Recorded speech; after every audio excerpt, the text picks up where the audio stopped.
सत साहिब सतगुरुदेव की जय। बंदी छोड़ कबीर साहिब जी की जय। बंदी छोड़ गरीबदास जी महाराज जी की जय। स्वामी राम देवानंद जी गुरु महाराज जी की जय हो।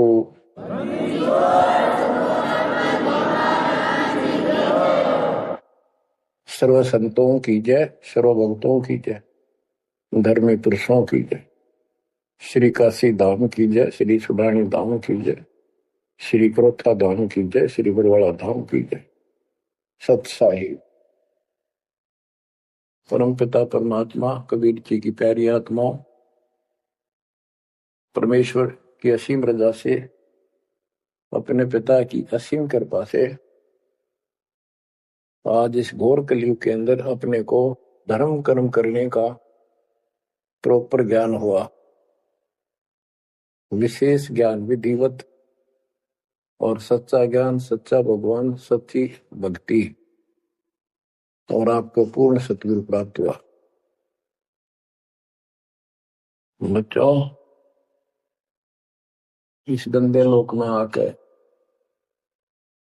परमात्मा भुला दिया हमारे को, भूले नहीं। ये त्रिगुण में माया, रविगुण धर्मा से निकल रहा है गुण, सतगुण विष्णु जी से, तमगुण शंकर जी से हमारे ऊपर इतना जबरदस्त प्रभाव रखता है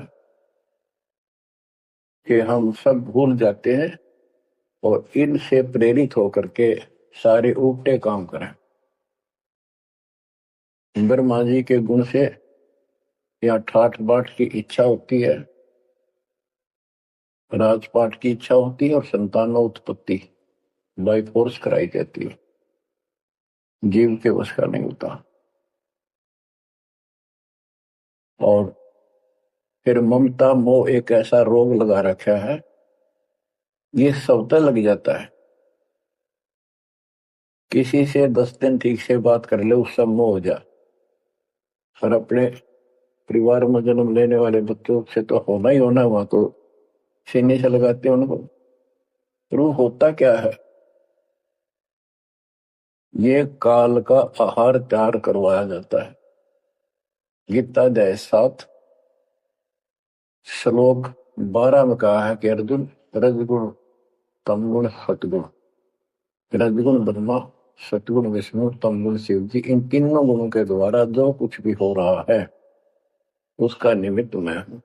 मैं इनमें नहीं, यानी मैं इनसे अलग हूं, ऊपर हूं। रजगुण ब्रह्मा से उत्पत्ति, सतगुण विष्णु से मोह ममता एक दूसरे में जकड़ देना, सतीथी बोल रहे इसको, टिके रहे यहाँ पर। और तमगुण शंकर से संहार, ये है यहाँ का प्रोसीजर। हमारी आंख कतई नहीं खुलती क्योंकि प्रेशर ज्यादा है, इतना दबाव है, जीव की अवस्था नहीं है। आपको इतना ज्ञान सुना दिया और सुना रहे हैं, इस ज्ञान से आपके अंतःकरण में ये फाइनल हो जाएगा एक दिन। क्योंकि बार बार कोई वस्तु सुनते हैं, उसका धीरे धीरे धीरे धीरे असर बनना शुरू होता है। हम बातें सुनते हैं, सत्संग सुनते हैं, विचार मालिक के सुनते हैं, वाणी सुनते हैं, तो एक बार तो कति वैराग आ जाता है कि सचमुच बहुत गलत जगह फंस गए या कुछ भी अपना लेंगे। और उसके थोड़ी सी देर के बाद, क्योंकि मेरे को और काम भी करने होते हैं, ये व्यवस्था यहाँ की ऐसी है, तो फिर शाम तक कति भूल पड़ जाती है। बस मंत्र कभी कभी याद आ जाते हैं, करने हैं। सुबह दोपहर शाम की वो नियमित सतुति भी याद रह जाती है। बाकी समय हम ज्यादातर अन्य कारोबार के सिलसिले में, रोजगार के सिलसिले में बातें करते रहते। वह फिर से थोड़ी सी भूल पड़ जाती है। फिर जब सत्संग सुनते हो फिर जागृति आती है। ये ऐसे चलेगा, चलने दो। जैसे आपको बताता हूँ, बार बार दास बताता है कि आप बच्चे स्कूल में जाते हैं, अध्यापक आता है, अपना उसका पीरियड लेता है, सबको सावधान करता है, ध्यान से सुनो, लाइन में बैठ जाओ। तो हम बहुत सतर्क होके उनकी एक एक बातों को सुनते हैं, नोट करते हैं, लिखते हैं, फिर याद करते हैं। उसके बाद हम फिर खेलते कूदते भी हैं। बच्चे घर का भी काम करते हैं, माँ बाप का हाथ भी बटाते हैं। लेकिन जो स्कूल के अंदर जो बातें सुनी थी, जो ज्ञान सुना था, वो एक अलग कोने में, हृदय के अलग कोने में डिपॉजिट होना शुरू हो जाता है। और उसके अतिरिक्त हम और भी काम सारे करते रहते जो पहले भी कर रहे थे। एक दिन हम विद्वान बन जाते हैं, वो काम फिर भी कर रहे हैं। इस ज्ञान को रह रहकर सुनने से एक दिन आत्मा कति दृढ़ हो जाएगी कि इस संसार में एक दिन भी रहने का नहीं है, ये संसार एक दिन भी। और कभी भी फिर शरीर यहां से छूट जाए, जाने का टाइम आ जाए, नो प्रॉब्लम। हमारी आस्था सतलोक में जाने की होगी, क्योंकि हमने वहां जाने का टारगेट बना रखा है। पहले तुम्हारा कोई टारगेट नहीं था, हमारे पास जाएंगे कहा। उसमें कोई बच्चे में मोह हो जाता, परिवार में मोह रह जाता, यही कुत्ते बनकर जन्म ले लेते। कबीर साहब कहते जहां आशा ता बासा हुई, मन कर्म वचन सुमरियो सुन। गीता अध्याय 7 श्लोक 6 में यही स्पष्ट किया है कि अर्जुन, अंत समय में जो जिस भी भाव में भावित रहता है, जिसकी जिसमें आस्था रहती है, वो उसी को प्राप्त होता है। जब तक हम भक्ति नहीं करते, इस ज्ञान से परिचित नहीं होते, तो हमारा संसारिक यानी परिवार में, संपत्ति में, इसमें कति हम जकड़े बैठे होते। एक उदाहरण दिया करते थे गुरुदेव। एक बुढ़े की मृत्यु होती, किसान था, पशु रक्षा करते थे। मृत्यु होने लगी, उसकी जुबान बंद हो गई। आसपास परिवार के सदस्य आगे, पिताजी तो अंतिम टाइम है, वो आगे। तो थोड़ी देर के बाद वो ऐसे संकेत करने लगा, ऐसे इशारा हाथ से। उन्होंने सोचा भाई पिताजी कुछ कहना चाह है, हो सकता है कोई धन दाब रखा और बताना भूल गया, वो अचानक मृत्यु होगी। एक डॉक्टर बुलाया, उसने पता था कि एक बार ये बुलवा देगा, 500 रुपये लेगा, ऐसा इंजेक्शन लगाता है। वो बुला गया, उसने इंजेक्शन ला दिया। पिताजी बता बता जल्दी क्या कहना चाहो थे। एक गाय का बछड़ा झाड़ू मुंह में दे रहा था, उन्हें खराब कर रहा था। जो बोला देख, यो बछड़ा झाड़ू चाब है, तुम कित मर गए, नाश करोगे मेरे गाय पक्ष है, ये नुकसान कर दिया। 2.5 आने की झाड़ू 500 रुपये पड़ गई हुए।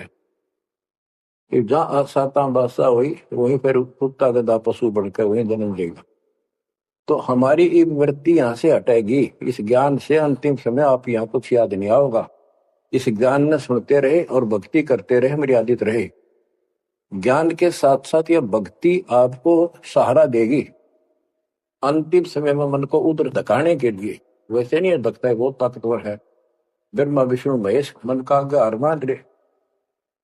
ये ज्ञान और इस भक्ति की शक्ति इस आत्मा को न धका देगी ऊपर। अंत समय में सेकंडों के अंदर सतलोक बैठे पाएंगे। इस पर लगे रहना, इस मार्ग से जैसे दास आपको बताता जाएगा।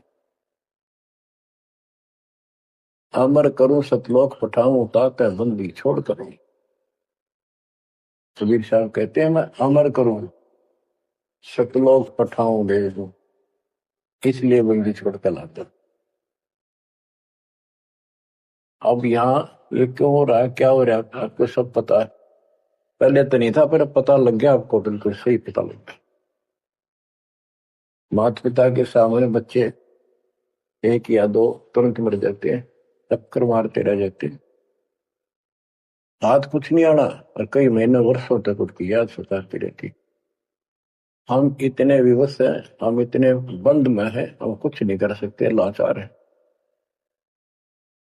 एक राष्ट्रपति किसी देश का या प्रधानमंत्री या अन्य कोई शख्स मानता अपने आप को, उसका इकलौता बेटा मर गया, प्रधानमंत्री टक्कर मारा वो टक्कर, और उससे पहले जब आकाश में वो थी उसकी तुती, साथ में आकाश में रहा था, उसका दिमाग धरती पर पटक दिया। एक बताते हैं महाभारत में प्रकरण आता है, द्रोणाचार्य ये गुरु था कौरव पांडवों का, और शिक्षा दिया करता मोह मत करो, मोह सबसे बड़ा खतरनाक है। द्रोणाचार्य का जब लड़का अश्वत्थामा मरा नहीं था उस समय तक, ये कह दिया गया कि अश्वत्थामा मर गया। वो झूठ बुलवाई गई थी श्री कृष्ण में प्रवेश काल द्वारा कि एक अश्वत्थामा नाम का हाथी था, उसको मार दिया गया। और युधिष्ठिर का बहुत विश्वास करते थे सब कि ये सत्यवादी है, कभी झूठ नहीं बोलता।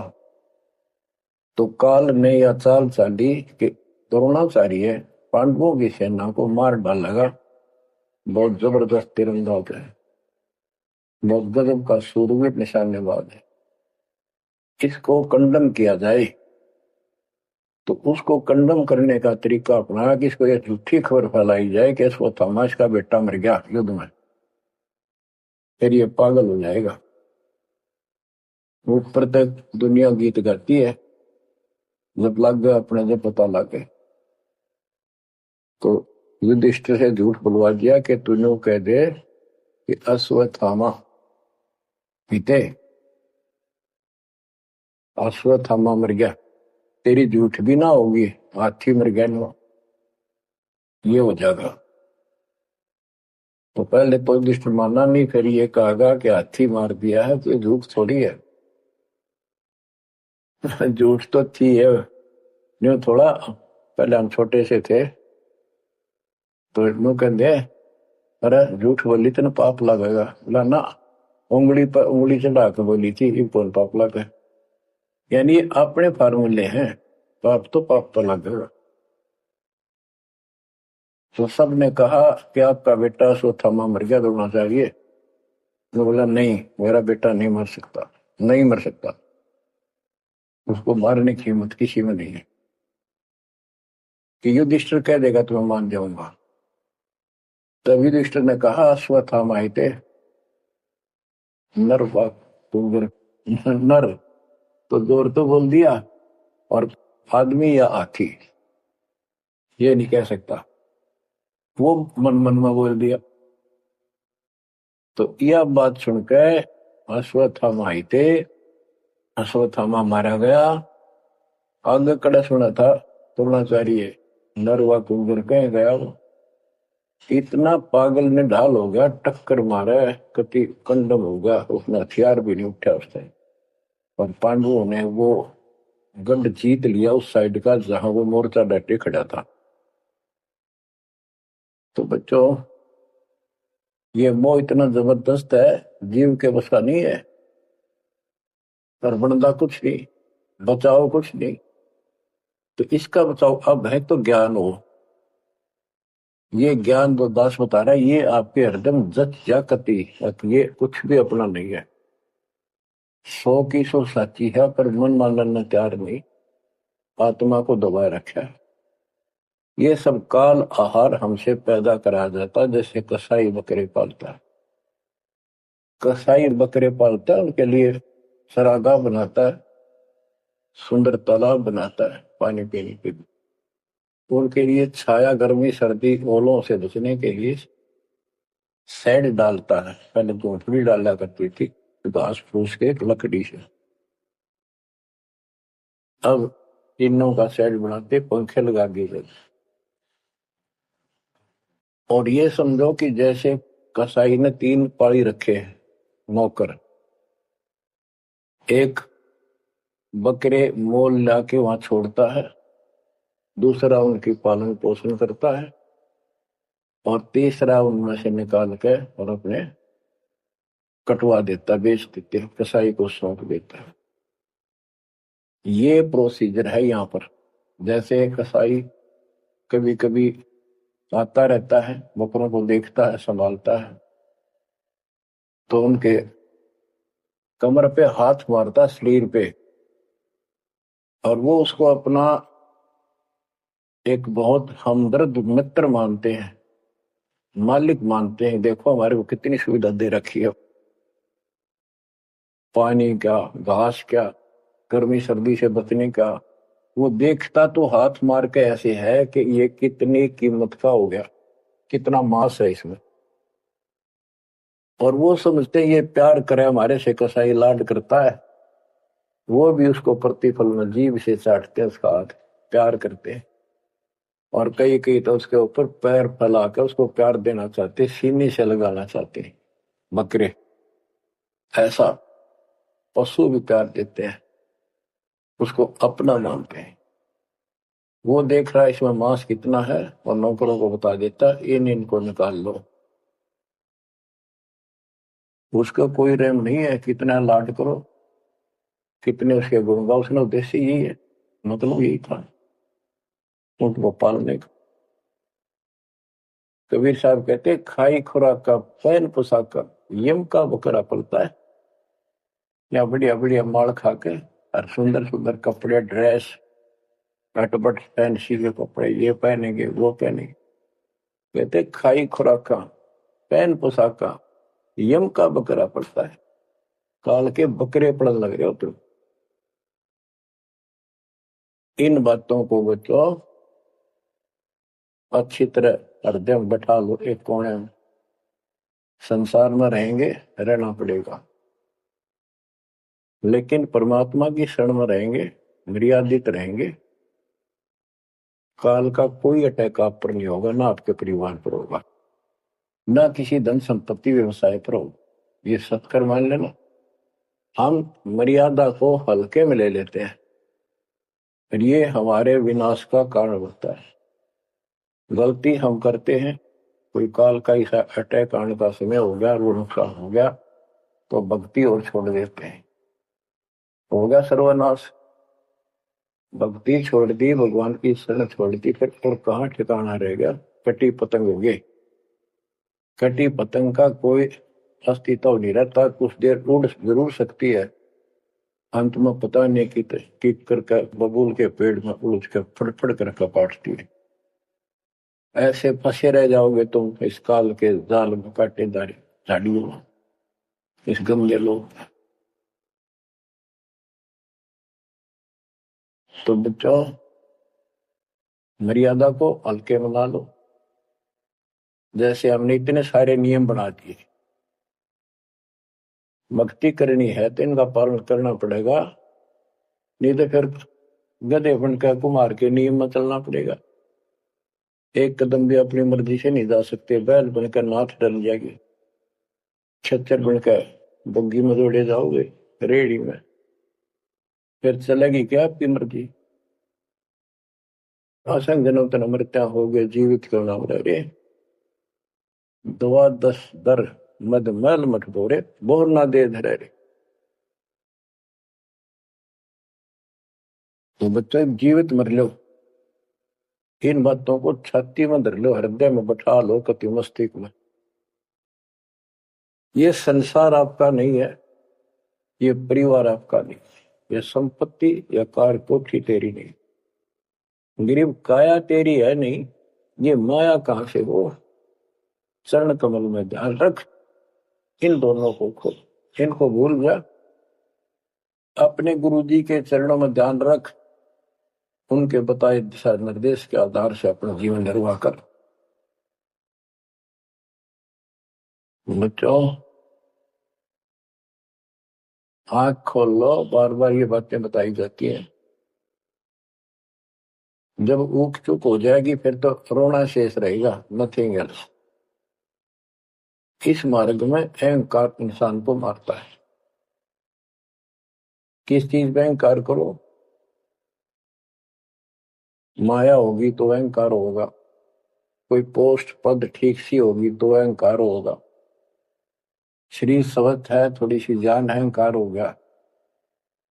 एक परिवार में 5-4 लाठी ठाणियां हो गए तो अहंकार हो गया, और अपने बॉडी की ताकत का अहंकार। और भी सैकड़ों कारण है जो इंसान के मन में दोष पैदा हो जाता है। तो ये इंसान का सबसे बड़ा खतरनाक शत्रु है। परमात्मा को अहंकार पसंद नहीं, और छोटी मोटी गलती को माफ कर सकता है। रावण था जिसे अहंकार नहीं छूटा, 10 मस्तक सर भी काट दिए, 10 बार काट दिए तो वापस दे दिए, ले भाई। ये सारा कुछ खेल कबीर साहब का किया, सारा कुछ।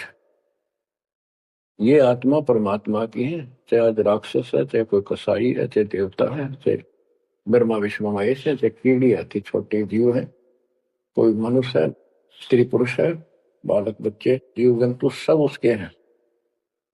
काल चाहता भक्ति में इनकी आस्था खत्म हो, मालिक चाहता है इनकी भक्ति में आस्था खत्म ना हो, फिर कति गए काम क्या। जो भी जैसी साधना मालिक के नाम पर बैठ कर कहीं कर रहा है, उसके पिछले संस्कार से, उस भक्ति से जो उसको मिलना है, उसके साथ साथ परमात्मा उसको सहारा देते। जैसे रावण ने सिर काट दिया शिव जी के निमित्त, तो भगवान के नाम काटा उसने, वो भगवान की खोज में निकला था।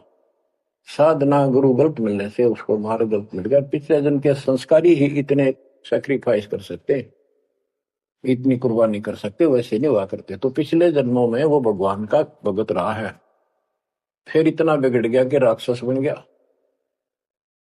तो उस मालिक ने उसको 10 शीश वापस दिए, लेकिन बकवाद करी तो अंत बुरा हुआ।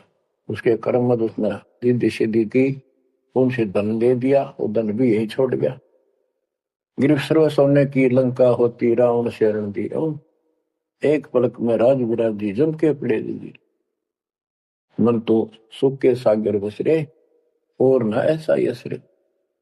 क्या मांगो कुछ थिर न राही, देखत नैन चला जग जाई। एक लख पूत सवा लख नाती, उस रावण का आज दीवान बाती।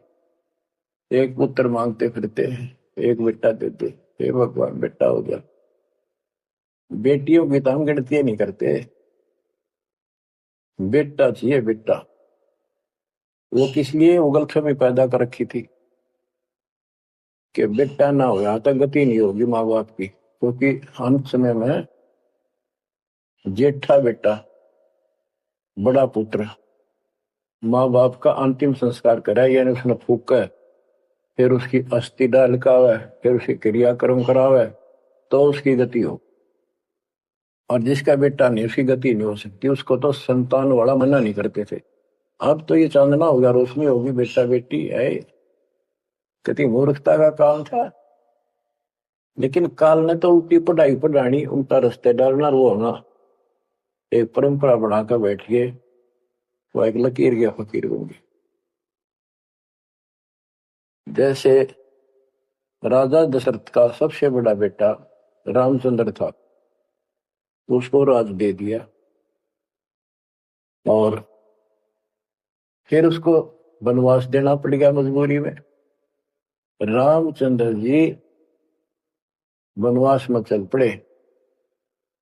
राजा दशरथ का इतना मोह था अपने बच्चों में, रामचंद्र में विशेष अद्भुत बिछुड़ा उसमें ज्यादा हुआ करे। तो नो चल पड़ा, महल के ऊपर चढ़ के देखा, दिखता रहा, फिर नहीं दिखा तो चौबारे की अटारी पर चढ़ गया। चौबारे पर चढ़ कर जहां तक उससे दिखा, फिर मुंडेर पर चढ़ गया, एडी ठाई गिर गया, वहां से जमीन पर गिर गया, गिरते मर गया। अब रामचंद्र वापस नहीं आया, उसका अंतिम संस्कार किसने कराया? वो पूछने वाला वे मंदबुद्धियों ने जो दुनिया को भ्रमित क्या करते थे, किसी की अकल वहां नहीं गई वहां तक। जेठा बेटा था ही नहीं, फिर उसके अंतिम संस्कार किसने करे? दूसरा न करे होंगे। तो ये बात कहने की है, तो इसका मतलब उसकी गति हुई नहीं, बेटा होते हुए भी अंतिम संस्कार नहीं कर सका। तो इन बातों ने छोड़कर सतगुरु कबीर साहब द्वारा जो ज्ञान दिया है इस पे दृढ़ हो जाओ। देखो हमारी सारी बात उल्टी है। भक्ति मार्ग में बेटा है बेटी है, अच्छी बात है। परमात्मा के चरणों में लग गए दोनों तो हम तो बरी से हो गए, क्यों भगवान आप पर खड़ा हो गया। और बेटा भक्ति नहीं करता, बेटी करती है तो एक कोडी का नहीं हो बेटा किसी काम का। कबीर साहब कहते हैं राम रटत कन्या बली साकर फलाना पूत, छेरी के गल गल थना जिसमें दूध न बूत। बकरी के गल में एक खाल लटका रहा थन के साथ, व्रत की खाल। कहते वो बेटा था गल का ऐसे वजन है सिर पर, बेमतलब का व्रत का दिखावा दिखावा है। और वह बेटी अच्छी राम रटत कन्या बली साकट बलाना पूत है। तो बच्चों ये दातम मार्ग है, इसमें सारी बातें पहले से विपरीत हैं। देखो बेटा ना होगा बेटी बेटी होगी तो यह सृष्टि नहीं चलेगी, और बेटी बेटी होगी बेटा नहीं हुआ तो भी दिक्कत संसार की सृष्टि में आ सकती है।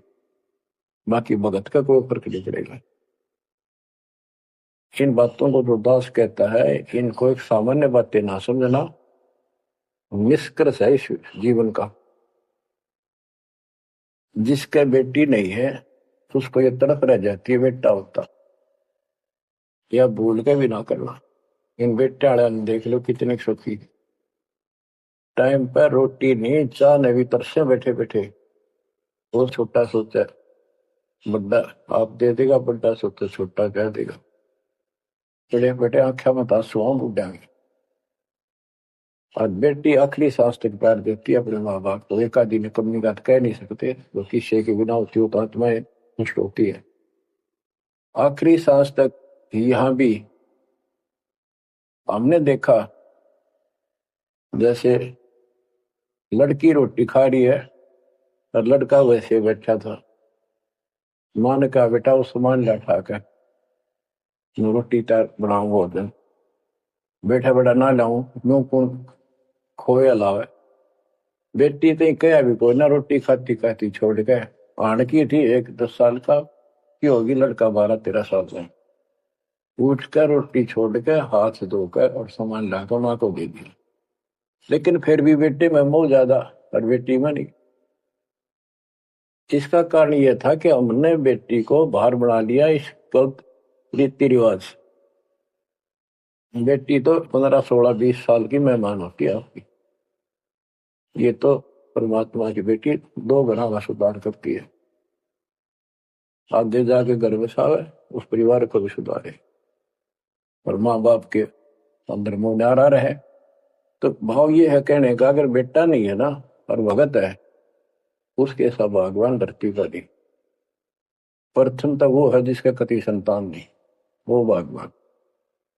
दूसरा वो है जिसका बेटा ना हो, बेटियां की करके शादी वृद्धावस्था में अपना लेकर मारा जाता है।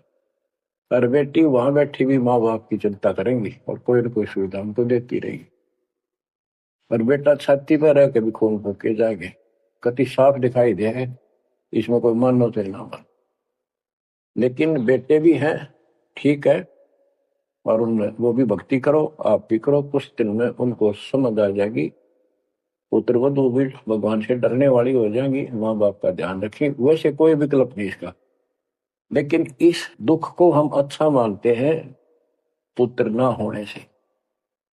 हम तो काल ने गधे बना रखे हैं, जितना कष्ट हमें रहे और वजन लग जा रहा है तो हम सीधे चला और कम हो जाता मानने को।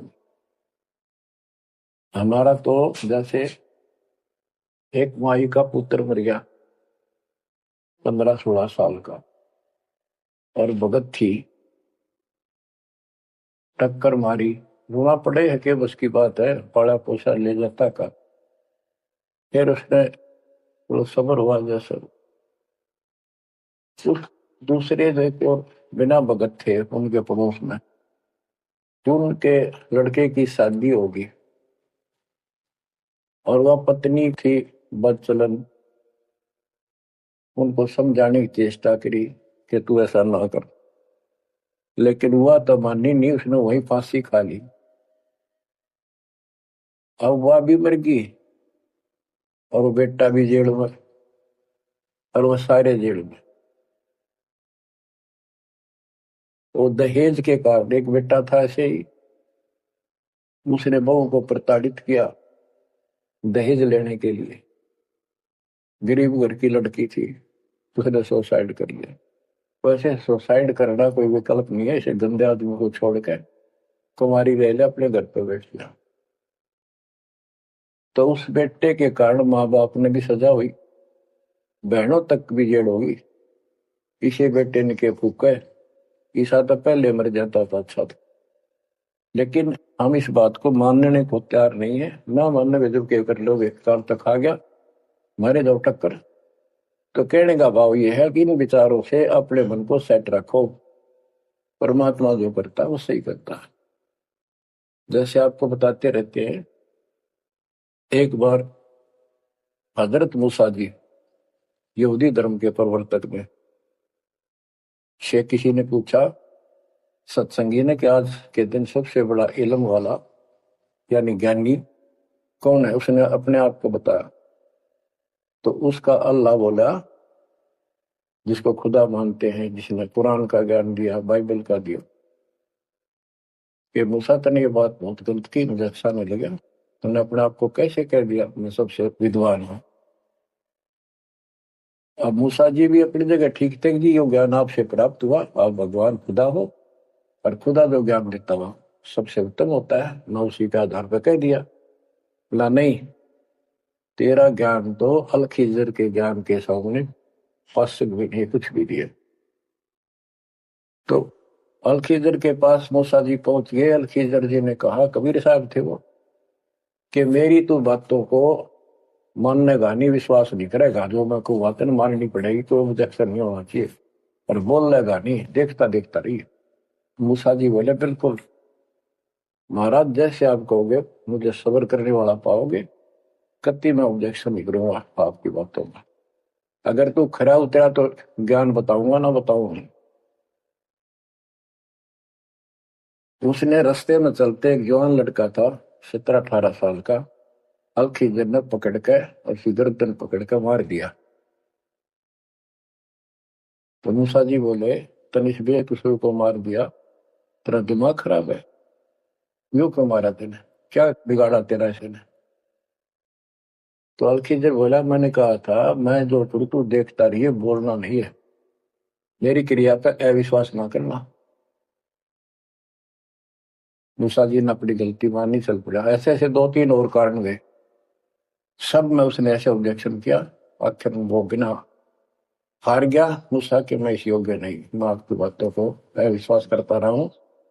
लास्ट बता दिया कि इस क्रिया के बाद तो फिर ऑब्जेक्शन किया तो मैं तेरे से बात नहीं करूंगा, ना पे बताऊंगा। ज्ञान बोला जी ठीक है, उस पर भी हार गया वो। तब अल खिजर बोला, सुन ले, ज्ञान तो तूने बताऊ नहीं, और वो लड़का क्यों मारा था, वो ऐसा दुष्ट पैदा हो गया था, इसके माँ बाप भगत हैं और उनको इतना परेशान करता, वह रो रो का टाइम काटते। उसके स्थान पर भगवान ने उनके घर में 50 साल की उम्र में एक बेटी का जन्म दिया, उनका सुखी जीवन रहा। ये प्रमाण है उसके अंदर, बाइबल के अंदर। तो बच्चों, ये सत्कर मान लो, मालिक जो करे उसको सही मानो, ऊक चूक हो भी जा तो भगवान से दूर ना हो जाना। वो जो करेगा भगवान कभी गलत नहीं करेगा, ये तो आपने मानना ही पड़ेगा। गलत तो हम करे बैठे यहाँ, यू काल करवाने लगेगा, पर रोज गलत हुआ है, एक दिन भी तो नहीं। तो बच्चों, परमात्मा की प्रत्येक क्रिया पर विश्वास रख कर चलो तुम, हमने चाहे कितना नुकसान होता दिखे, राज्य क्रमता राम की रजा दरशीष, दास गरीब दरस परस तीस बैठे जगदीश। हम अपनी विचारधारा को ऊपर रखा है, जो घिसी पट्टी और बिल्कुल बकवादों से भरी होती है। इस कारण से हम भगवान पर विश्वास, गुरु जी पर विश्वास और सब क्रियाओं पर विश्वास करके अपने कर्म छोड़ कर फिर काल के जाल में फंसे रह जाते। और वहां कुछ है ही नहीं वो तो सारे उल्टे कर्म, बेसिक परंपरा बनावटी है। बच्चों, विश्वास करो अपने बंदी छोड़ पे, विश्वास नहीं करोगे तो मार खाओगे। गरीबदास जी कहते हैं, गरीब सर्जन अर्जुन को सतगुरु मिले, मक्के मदीने माही, 64 लाख का मेल था, दो गन सब ही जाही। गरीब चंडाली के चौक में सतगुरु बैठे आए, 64 लाख गारत गए, दो रहे सतगुरु पाए। गरीब सर्जुन अर्जुन ठाहरे, सतगुरु की प्रतीत, सतगुरु यहाँ ना बैठिए, यो द्वारा है नीच। गरीब ऊंच नीच में हम रहे, हांड चाम की दे, सरगुन अर्जुन समझियो, रखियो शब्द स्नेह। बच्चों, सरजुन और अर्जुन नाम के दो मुसलमान थे। इनके नाम तो मुसलमान पद्धति पर थे। परमात्मा मक्का मदीने में गए तो वहां बहुत से चमत्कार किए। इन दोनों आत्माओं को समझ में आई ये बात। फिर ये सारी संगत में वहां मुसलमान थे, 2 वक्त मुसलमान हुए। वैसे तो काफी थे मुसलमान भी, पर ये विशेष दंड थे, सब नियमों का पालन करने वाले थे। तो इनका नाम बदल के सरजुन और अर्जुन रख दिया।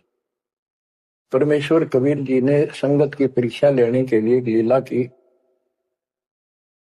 कि ये विश्वास करते हैं या नहीं करते। क्योंकि भक्तों में गुरुदेव के आदेश का भी पालन कम होने लगा था। जैसे एक लड़की थी, जिसको ज्ञान हुआ वो गलत काम करती थी, वैसा थी। अपना जीवन सुधारने के लिए मालिक से ज्ञान सुना, सत्संग मानने लगी, तो संगत वाले उसको धिक्कारने लगे। गुरु जी से बताया, गुरु जी ने सत्संग के माध्यम से कहा, भाई आपने इस चीज से कोई लेना देना नहीं, कोई सत्संग सुनेगा नहीं तो आत्मा कैसे साफ होगी, कपड़े को पानी साबुन लगेगा नहीं, उसका मैल कैसे उतरेगा। फिर भी वो जैसे तैसे अटपट करते रहते हैं। एक दिन मालिक ने परीक्षा ली, एक लड़की उस वैश्या को हाथी पर बैठाया, हाथी किराए पर लिया, हाथ में गंगा जल, सफेद पानी बोतल में भर लिया जैसे शराब हो, लड़की के कंधे पर हाथ रख लिया, सारी काशी में घुमा दिया, साथ में रविदास जी थे। तो जितने भी सबको पता चलता है, लोग देखते गए, शिष्यों को बुला बुला के लाओ, देख हम तो क्या करते, वहां पर वैश्या तक जाती है, दुल्हा कैरेक्टरलेस है। पहले तो हम भगवान क्या करते उसको, इतने सुख दे दिए, जान निकली पड़ी थी, टोटा दुखी कर रहा था, शरीर में कष्ट थे, कहीं सुबह का रोटी भी नहीं थी, और इतने ठाठ कर दिए गुणे दिनों में। जब तो भगवान थे, आज वो शैतान लगे। ये हमारी कमजोर बुद्धि, जीव बुद्धि की सोच थी। सब परमात्मा को छोड़कर दूसरी साधना करने लग गई।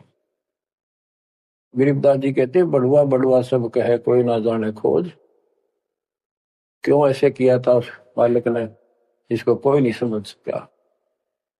दास गरीब कबीर कर्म, बट सर का बोझ, कि वो इतने शिष्य बना लिए थे, उसका भार गुरु पे होता है उनको पार करने का।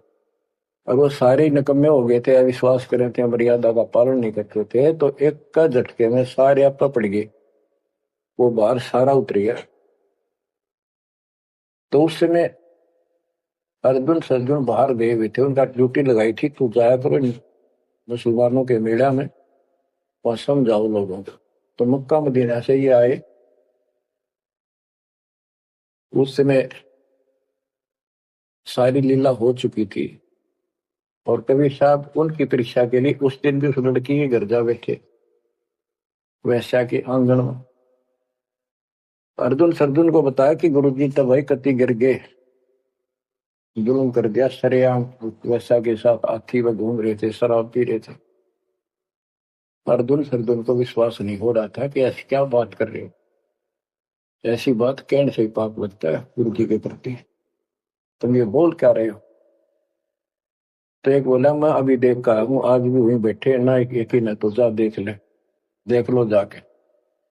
वो दोनों वहां गए, परमात्मा बैठे थे, लड़की पैर दुबारी, गुरु जी बैठे चारपाई पे, बेटी बैठी नीचे। तो गुरु जी को शिक्षा देते हैं, गिरिव सरजुन अर्जुन ठहरे सतगुरु के प्रतीक।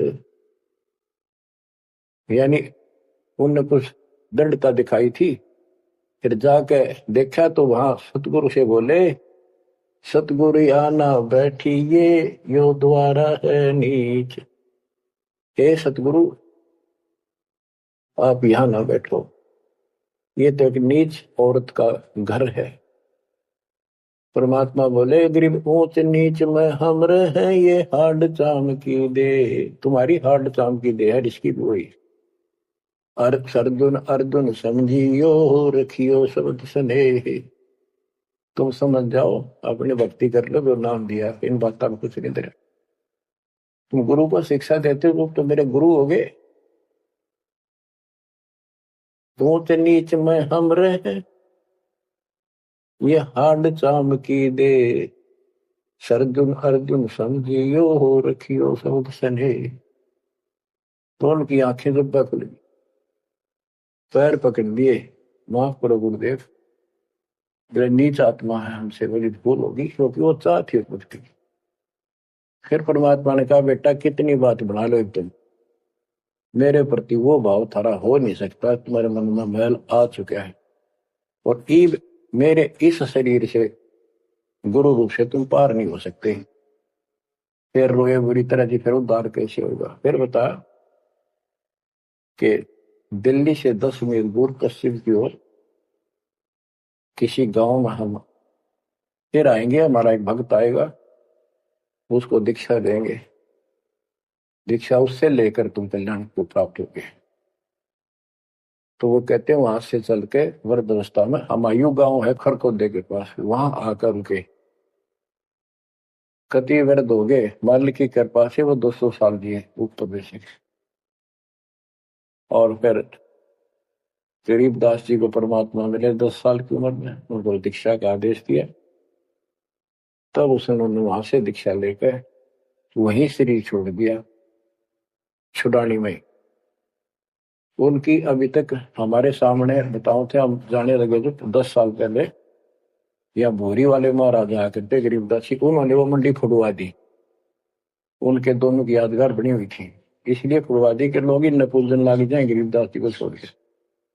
तो कहने का भाव यह है, बच्चों आंख खोल लो, इन बातों को छिंदरा, गुरु के प्रति कभी अविश्वास नहीं होना चाहिए, और परमात्मा की प्रत्येक क्रिया को शिरोधार्य होना चाहिए। आंख खोल लो, परमात्मा बार बार यह मौका नहीं देगा आपको, समझा है तो सिर दर पाओ, बोर नहीं रे ऐसा था।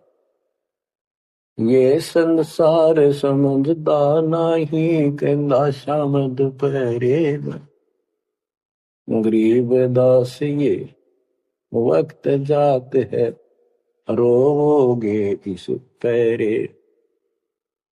भक्ति नहीं करते वो न्यू रोएंगे, गलत साधना कर रहे वो रोएंगे, ये सच्ची भक्ति करके मर्यादित ना रहे तो तुम रोओगे।